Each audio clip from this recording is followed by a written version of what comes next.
തൊഴിലുറപ്പ് പദ്ധതി അട്ടിമറിച്ച കേന്ദ്ര സർക്കാർ നയത്തിനെതിരെ SCFWA കണ്ണൂർ ജില്ലാ കമ്മിറ്റിയുടെ നേതൃത്വത്തിൽ കണ്ണൂരിൽ സത്യാഗ്രഹം സംഘടിപ്പിച്ചു. ഹെഡ് പോസ്റ്റ് ഓഫീസിന് മുന്നിൽ നടന്ന സമരം സംസ്ഥാന vice president professor KS Sarala ഉദ്ഘാടനം ചെയ്തു.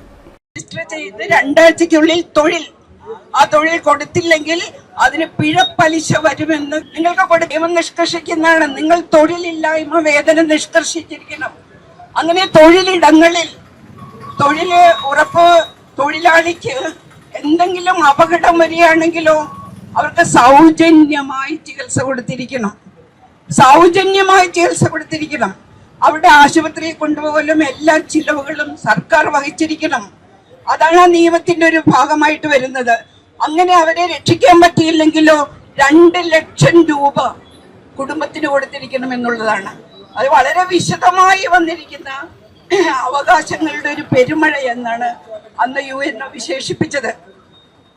വെനിസ്വലയിൽ അങ്ങനെ കുറെ രാജ്യങ്ങളിൽ ജനാഭിമുഖ്യമുള്ള ഒരുപാട് നിയമങ്ങൾ വന്നിട്ടുണ്ട്. പക്ഷെ ഇടതുപക്ഷത്തിന്റെ ശക്തിയിൽ ഒരിക്കലും നമുക്ക് ഉണ്ടാകാതിരുന്ന ഒരു ശക്തിയാണ് അത്. കൃത്യമായി നമ്മൾ ഉപയോഗിച്ചത് ആർക്ക് വേണ്ടിയാണ്? കോർപ്പറേറ്റുകൾക്ക് വേണ്ടിയല്ലല്ലോ സുഹൃത്തുക്കളെ, നമ്മുടെ പാവപ്പെട്ട നിസ്സന്മാരായ മനുഷ്യർക്ക് വേണ്ടിയാണ്, ഗ്രാമീണ ജനതയ്ക്ക് വേണ്ടിയാണ്.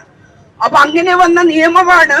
അപ്പൊ അതോടൊപ്പം തന്നെ ഇപ്പൊ പറയുന്നു തൊഴിലില്ലായ്മ വേതനം എന്നുള്ളത് അത് മടിയന്മാരെ പ്രോത്സാഹിപ്പിക്കുന്ന വേതനമാണ്, അത് കൊടുത്തൂട എന്നേ വന്നു. അതിനെതിരായിട്ട് എന്തെല്ലാം കാര്യങ്ങൾ വന്നു. ജോയിന്റ് സെക്രട്ടറി K നാരായണൻ അധ്യക്ഷത വഹിച്ചു.